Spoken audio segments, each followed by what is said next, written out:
morning, everyone. Vulcan Materials Company is very proud to support PARCA's mission and its work. The high-quality, nonpartisan, objective policy analysis that they provide is critical to informed and thoughtful policy. And as a policy wonk myself, I deeply appreciate that. We greatly value our partnership and the contributions that they make to Alabama.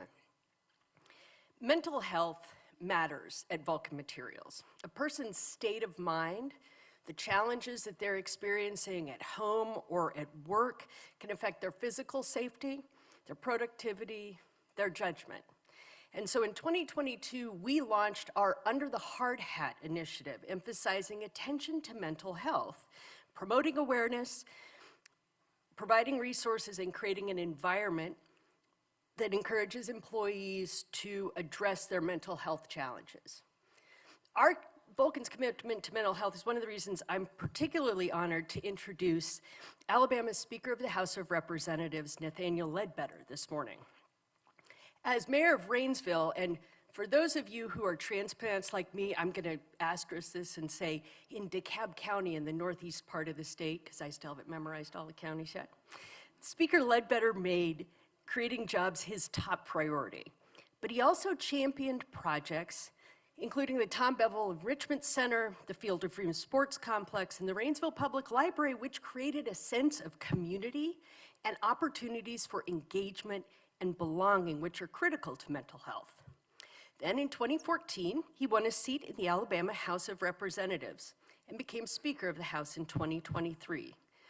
Throughout his time in the legislature, mental health issues have been on his agenda. And in fact, when he was awarded an honorary Doctor of Letters by Jacksonville State University, leadership in mental health care reform was cited as one of his accomplishments. Speaker Ledbetter, thank you for being here today. Last October on Mental Health Day, you penned an op-ed for the Alabama Political Reporter in which you reflected on advancements and investments in mental health care in Alabama, but you also noted that there's much more to do. We look forward to hearing your vision for making a difference for individuals and families and fundamentally saving lives by moving mental health care forward in Alabama. Please help me welcome Speaker Ledbetter.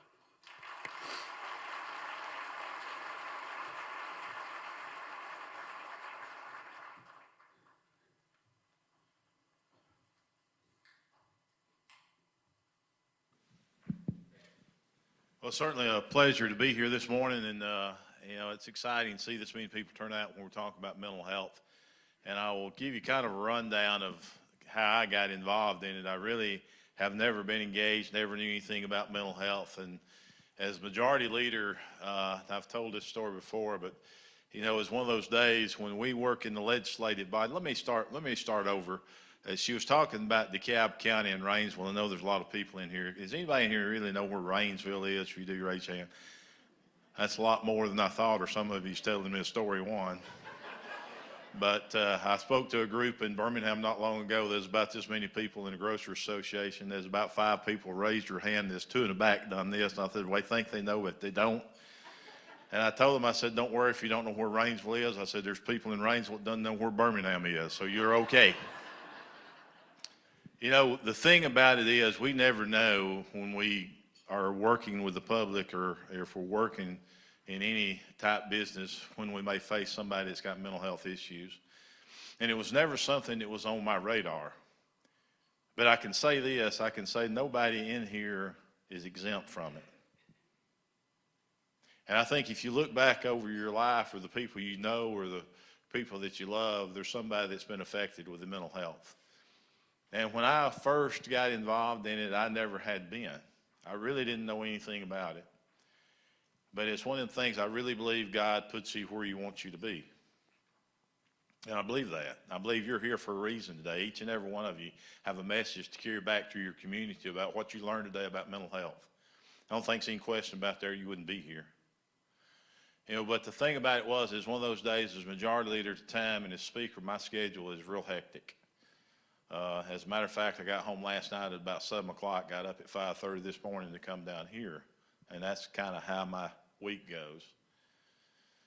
And I always try to be thankful of people's time. If I've got a lot of people in the office, I try to be respectful of that. And one day I had a lineup of about 3 or 4 people in the office as majority leader. I was talking to some CEOs about interstate CDL license for Coca-Cola and Pepsi and folks like that. And I had a group waiting in the corner for me. Coach Trevor was running for the U.S. Senate. He'd come by and wanted to see me, so I was waiting. He was waiting on me.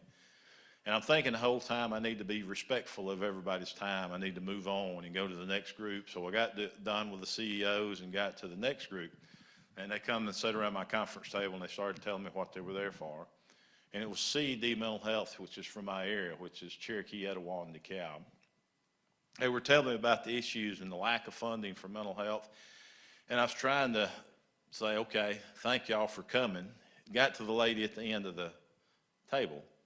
And she had a yellow notebook pad. She pulled it out and she said, Representative Ledbetter said, I've been doing some research on you. Said, I know you got 2 adult kids and 4 grandchildren. And I said, yes, ma'am, I'm a blessed man. You know, my family's everything to me. And I think I got the best grandchildren in the world. And anybody that's got them thinks the same thing. Anyway, she told me a story. She said, let me ask you a question. She said, what if one of your adult sons had a problem with mental health? And so what if you continued to try to get him help, and the more you tried, the less help you could find? And said, what if you kept trying and trying, and the system had absolutely failed him because there was nothing out there for him? And, you know, when it comes to your kids and the personal issues, it's a different story to me, because family is everything to me and my wife. And so I was thinking as she was talking, you know, I was thinking about, you know, you always put those things in your head, and I got 2, I'm blessed. I got 2 great kids, you know. They've done very well. They're great parents. But you always think of one of them that could have been, you know. And I'm thinking about that, and she said, well, what if one of your sons one night got into an altercation with a police officer, and just what if during that altercation the police officer pulled out a gun and shot and killed your son? And I thought, wow. And that day she looked me straight in the eyes and she said, because that's what happened to my son. That's what happened to my child. And I'm thinking, you know, that's reality. That could have been my son. It could have been my child. So it just so happened we had leadership with the governor that day, and we were going over, and Alabama is doing phenomenal things. I'm just telling you, we've never had this kind of growth in the state. The economy is going great, and we go over all that. And the governor's real good, and I'm glad you're going to get to hear today. But she went around the table, and she come to me and said, Representative Ledbetter said, let me ask you a question. Said, is there anything we can do to make Alabama better? And I told her that day, I said, Governor, you know, I'm excited about what Alabama's doing. Our economy's growing at a pace I've never seen in my lifetime. I said, we got more jobs being created than we've ever had. Kids has got more opportunities than they've ever had. But I said, when it comes to mental health, we are failing the people of this state miserably. And she asked me that day, so if I ask you to lead the charge to try to do something about that, would you do that? I said, if you ask me to, I will. She said, well, I'm asking you to.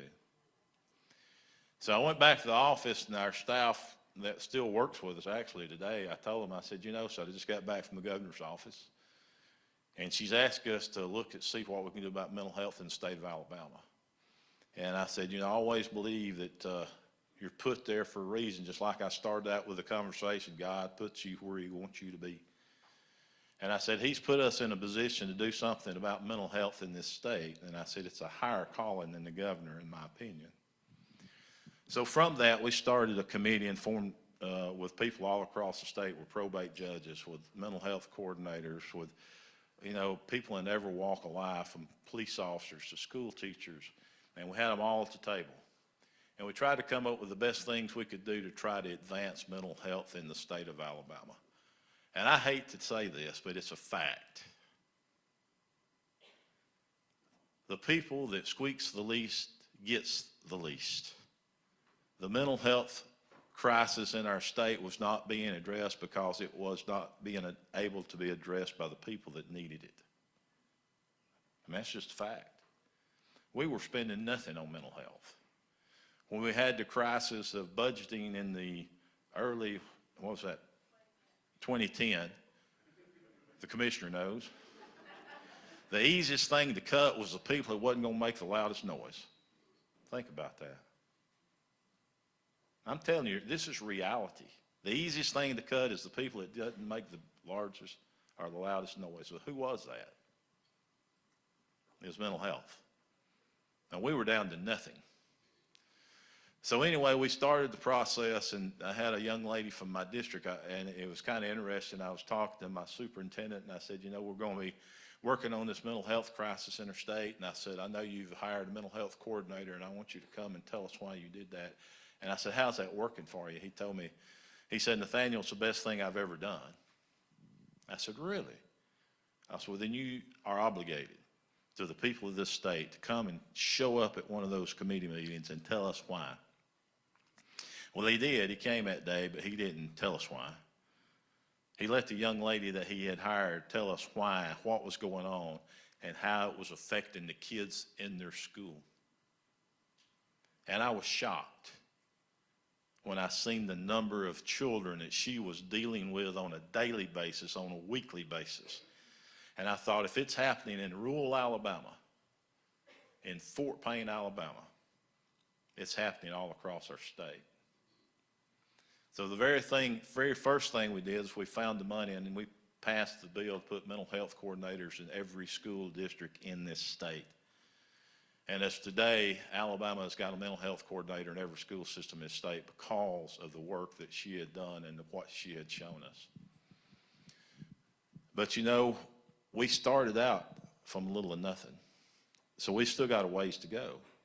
But if you look at what's happened since that time, the work that everybody's done with Commissioner Boswell and Commissioner Bashir, she texted me and said she was going to be here. I didn't see her when I had come in. Let me tell you about these two women real quick. God has put them where they needed to be. Because if you don't believe it, you need to walk with them in their shoes on a daily basis. I applaud both of them, and we should give them a big hand for what they do for our state.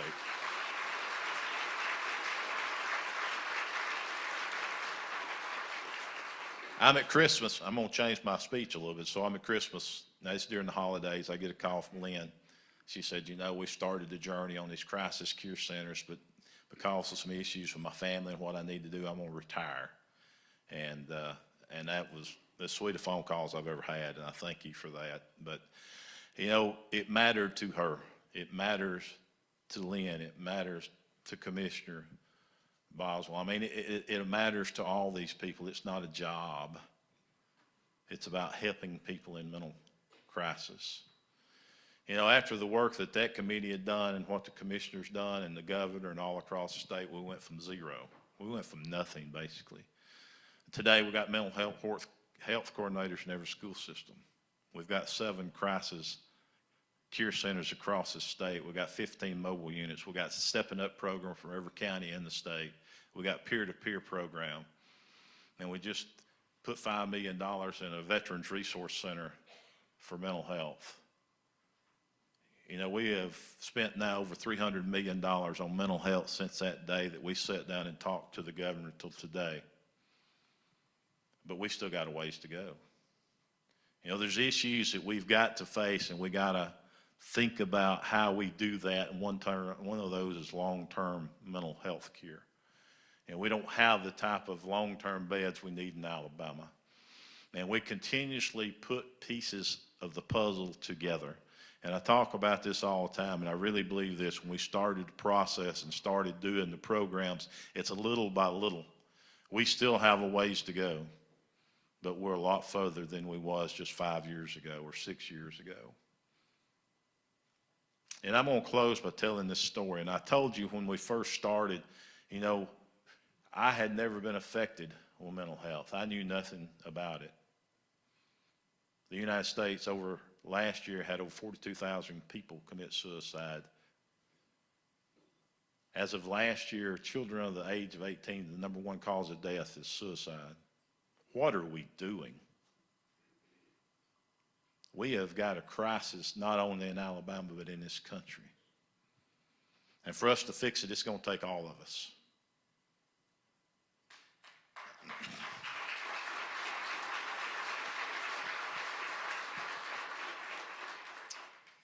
You know, I was going through the process and talking about, I'd never had any issues with mental health. I didn't know.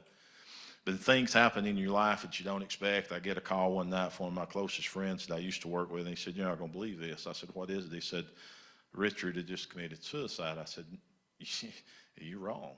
I said, "That's not impossible." He said, "I'm telling you the truth." Richard was a friend of mine that I'd worked with and had known him for a long, long time. And, you know, it's just, you never know what people are thinking. And then I get a call. This is probably a year before last. I'm in Montgomery, and I get a call from my oldest son, and he tells me, he said, "Dad," said, "you need to call Nick," which is my youngest son. Both of them, like I told you, were adults, and they coach football together. They're high school educators. And I said, "What's going on?" He said, "Well, I can't tell you right now." I said, "We've had a tragedy today in school, but you need to call him. He needs to talk to you." So I said, "Well, can you give me any idea?" He said, "Well, yeah, there's something happened that he really needs somebody to talk to." I'd never been affected by mental health.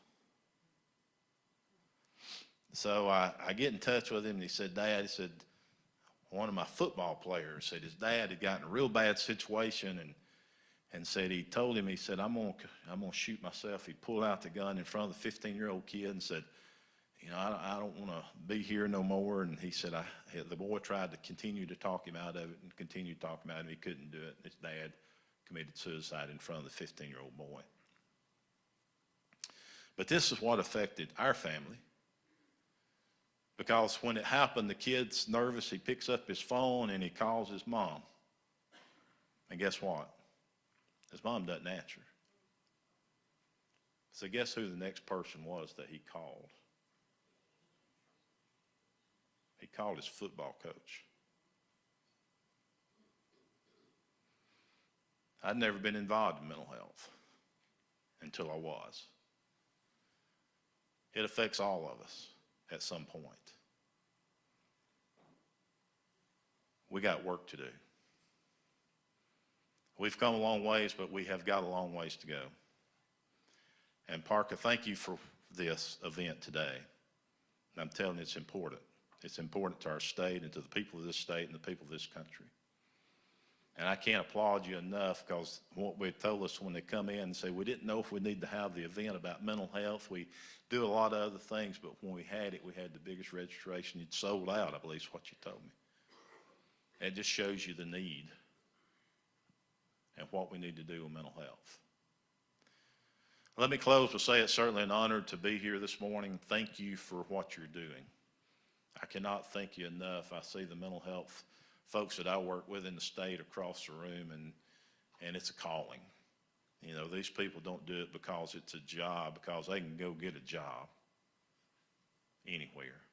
They do it because it's a calling. So thank you for what you do, Commissioner. Thank you and your staff for what you do. So God bless each and every one. It's good to be with you today. Thank you.